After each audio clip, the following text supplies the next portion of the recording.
Madam Speaker, thank you for the opportunity to address this House on this very important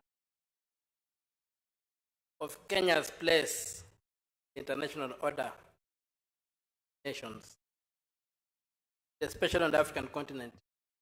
Before I do that, I also take the opportunity to pass my condolences and to pray for our two members of parliament who recently left us and went to be with the Mecca.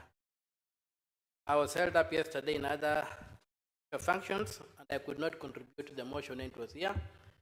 So I express my condolences and I pray that the Almighty God has mercy on them, save them in eternal bliss, and continues guiding their families, giving them strength to cope with their absence. Having said that, and having listened to the debate that has gone on this afternoon, I don't have much to add on what happened in Addis. What happened in Addis happened. Many people have speculated why it happened, without producing any concrete evidence. We take it as that. The fact is that we not get the seat through Right Honorable Raila Amolo Odinga, but we rallied behind the flag, as it's required of anybody patriotic. We rallied behind the flag, so it went. But behind being patriotic is also being accountable. We have heard it said on this floor that the Right Honorable former Prime Minister visited 51 countries.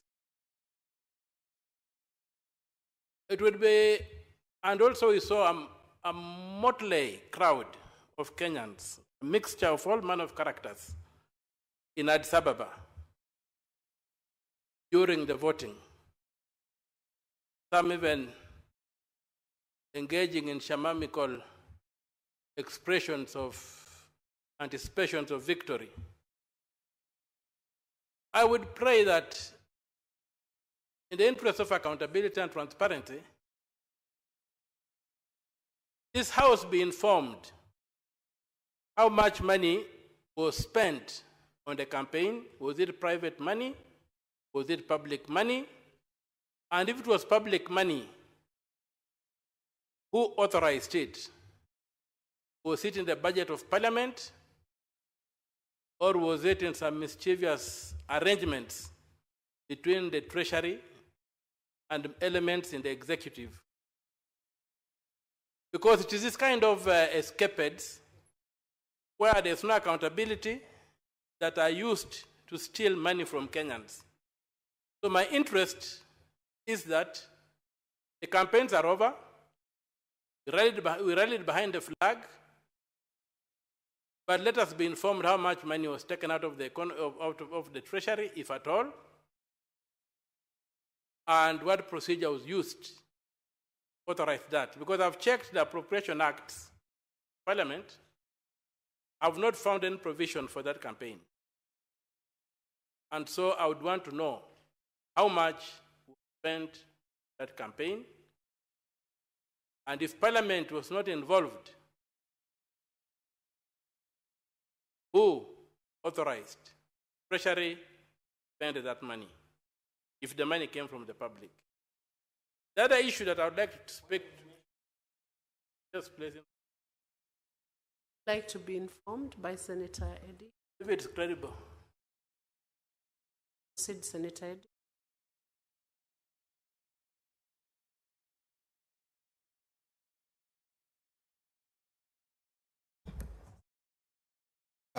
Thank you, Madam Speaker. I think that the issue that the Senator of Busia is raising is a patent issue, and he has raised a dichotomous issue. One is the issue of the campaign, and the other is the issue of those who went to Addis Ababa. It will be remiss of me not to speak on one that does affect me directly, because I did travel to Addis Ababa, and I did interact with the people who traveled to Addis Ababa to be able to give support to our own. I want to inform the senator of Busia on the issue of those who traveled. Majority of whom I interacted with, and I also traveled to give Raila Amolo Odinga support. We self-sponsored to go to Addis. If you need the evidence to that effect, I am willing to table as many as possible of those people who believed that indeed supporting our own, just like we'll go to a rugby sevens in South Africa, or you will go to watch our sister Kipyegon run in a marathon, or you will go to watch Kipchoge in Olympic. Some of us were patriotic enough to believe that this matter was very important for the country, that we self-sponsored ourselves to get to Addis Ababa. That is an important information that I think that patriots like yourself should understand, that patriots like us did take that chance and did take that hint, people to go and support Baba Raila Amolo Odinga in Ethiopia. I thank you, Madam Chair. Thank you, Teddy. Senator Okiya.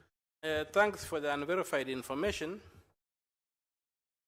I would love to see you table that you have promised to table, to demonstrate to this House that people self-sponsored. In the absence of that, you hold your horses and forever keep quiet. Moving on, Senator Okiya, Senator, they actually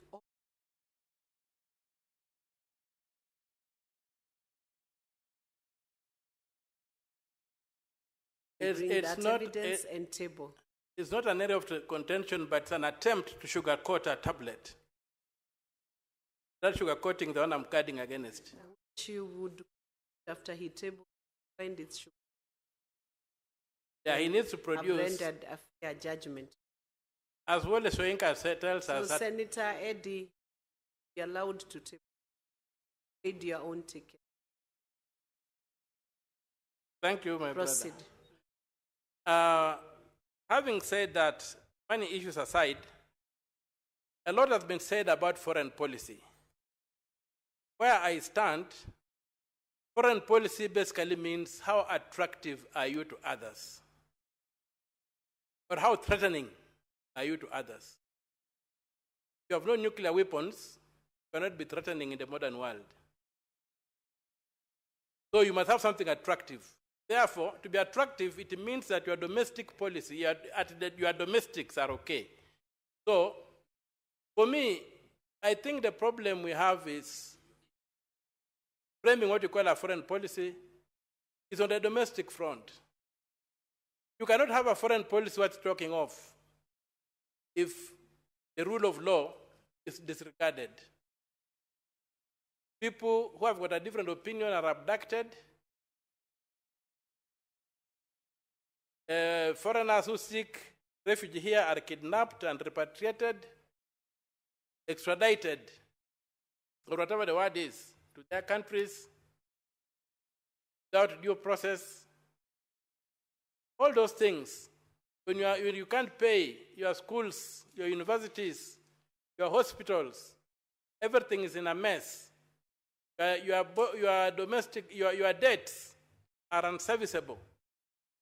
You can't talk of a foreign policy when the home front is on fire. You can only talk of a foreign policy when and if the home front is proper. And so when you talk of the home front, we have got this thing of governance by merchant values.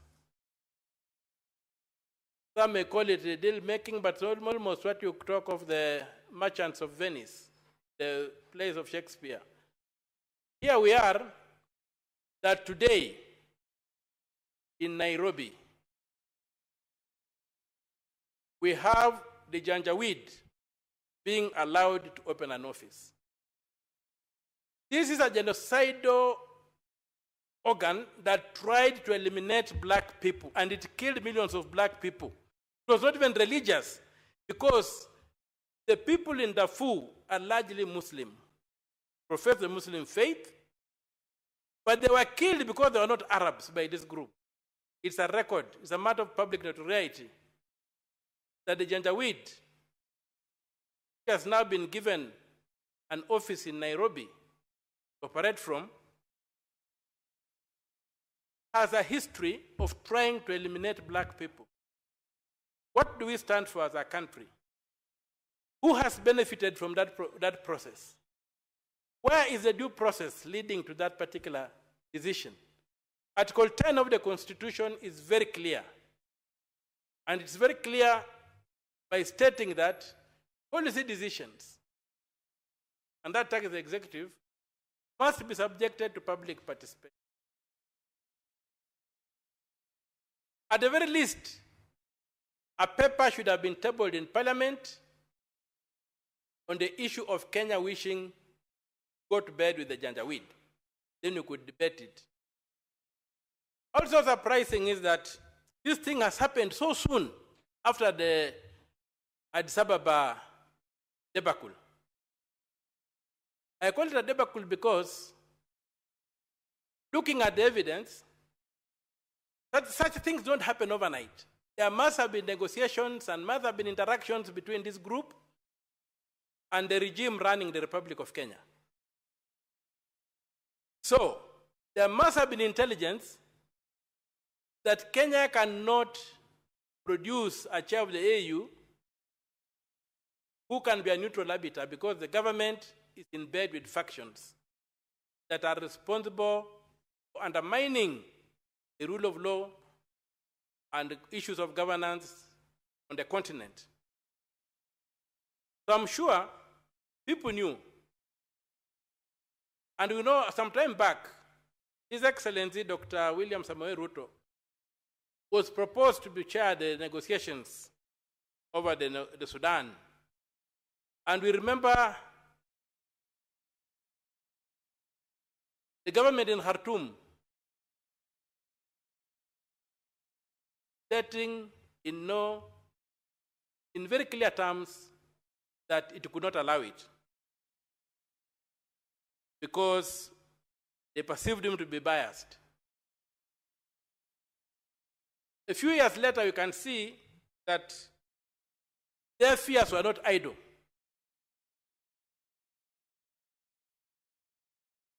Their fears have been proven by the presence of the Janjaweed here. We have seen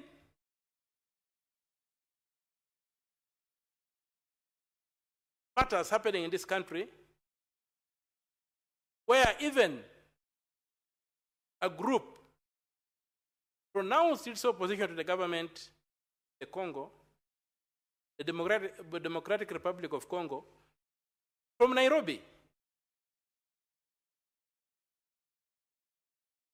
So, what is Pan-African about that?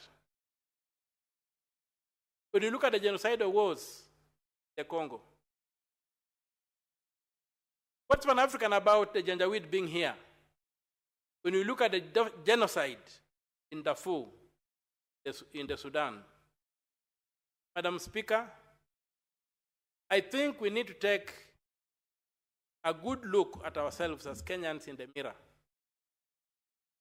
and ask ourselves, what is going on? I'm almost being persuaded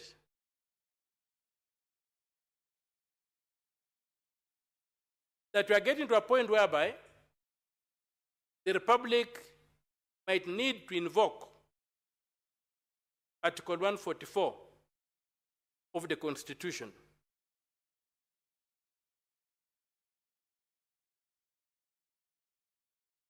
For those who care to do, you can check out what Article 144 of the Constitution provides.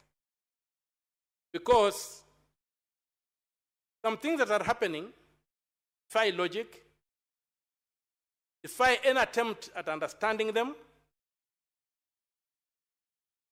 and can only happen outside the sphere of a well-constructed syllogism.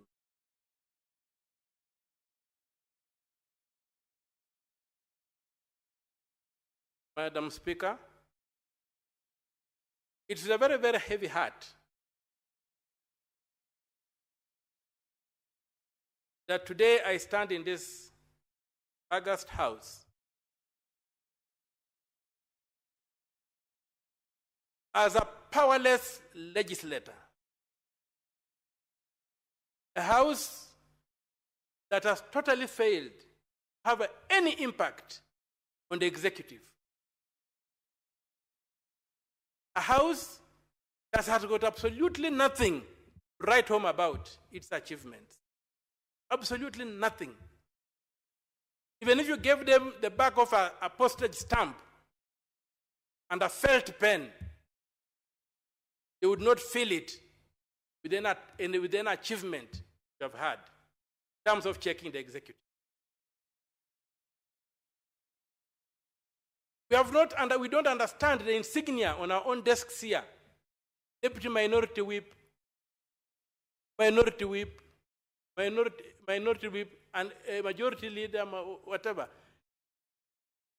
which is a clear statement that this House is not an extension of the executive. We'd be having a government side and an opposition side if the executive was given from this House. The executive in this country was directly elected by the people to be accountable to this House.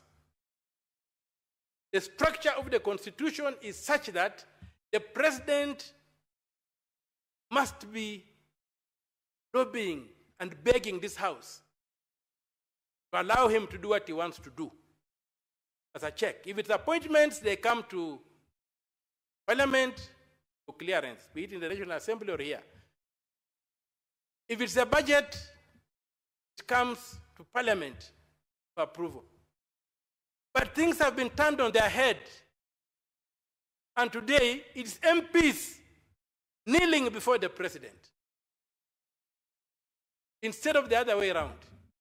So I'm totally ashamed and embarrassed that I belong to a parliament that is totally incapacitated for reasons I don't know. Everything has been turned on its head. And as a result, the executive behaves like it's a law upon itself.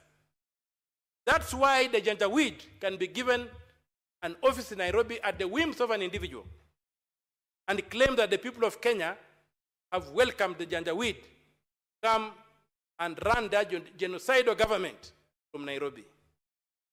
It's extremely sad. Madam Speaker, I plead with my fellow members of Parliament, the Senate, and in the National Assembly. Senators and assemblymen and women